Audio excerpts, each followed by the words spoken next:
Sega.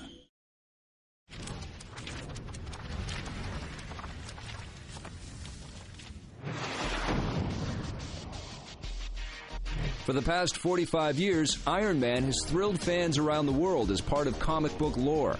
But now the man in the iron suit of armor is about to take on his biggest audience, moviegoers. If you were to invent a character that was the perfect character for a video game, you would come up with Iron Man. And luckily Stan Lee already did.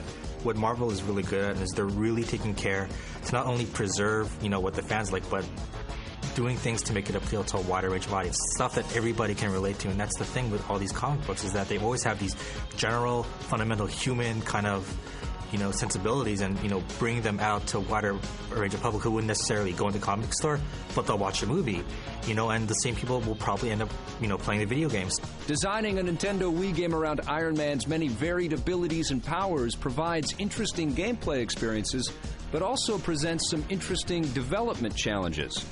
Yeah, it's actually hugely difficult. I think one of the things that makes Iron Man so compelling, but also makes him difficult, is he can do so much. He can fly, he's got super strength, he's got the armor shield, the unibeam, the repulsor blast, all these different things. You've got to balance gameplay for all those things. Most important thing for programming on the Wii is making the gameplay feel intuitive for the players. Iron Man flies around, so we're going to have to look at opening the environments, creating a little more open, less linear. Anybody can come up with any crazy idea. It's more fun to do it when you're like, okay, no, I can't go there, I can't go there. And this is the box that's defined for me. Okay, let's see how far I can push that box while staying in that box. We can't really load and unload parts of levels when your character can fly everywhere and go everywhere and see everywhere at the same time. So that's been the biggest challenge for sure. There's a lot more physicality in our experience. You're going to be able to punch just like you're going to punch with Iron Man. You're going to fly around by pointing the Wiimote in the screen. With the game design in place for the Nintendo Wii, the next step for the developers at A2M in Montreal was to meet with the filmmakers and incorporate the look and feel of the film into the game. There was a lot of back and forth, and we're trying to push that even further between the film team and the game team. I think it's it's customary for the game team to sit there and wait for the assets and have the film team dictate, but I think the Iron Man film team has been very collaborative and very interested.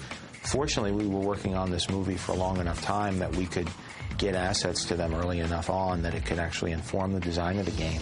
Creating a game based on a character from the pages of a comic book allows Montreal-based developer A2M to pull from the vast Marvel library, enabling them to further expand on the film and thoroughly explore the world of Iron Man.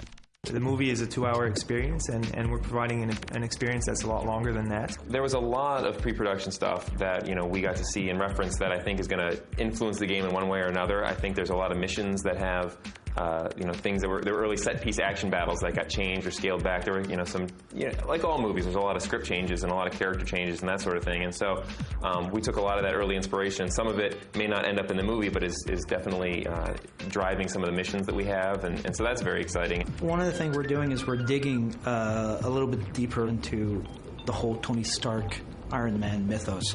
We're bringing back old enemies. We're bringing back characters that are very important to Tony Stark. As part of the development process, A2M received feedback from not only Marvel, but from the film's director and star. Other research included meeting the actors, meeting the film crew, talking with Jon Favreau, Robert Downey Jr., getting their take on how they saw Iron Man. And the first thing I noticed was how true the actual character designs and movement and even controls were to what was in the movie. It's a ton of work to make anything ever look cool. And the amount of man hours and ingenuity and just kind of 99% perspiration of it all. Taking their cue from their big screen counterpart, Montreal-based developer A2M starts players off with the birth of Iron Man and his bulky gray armor.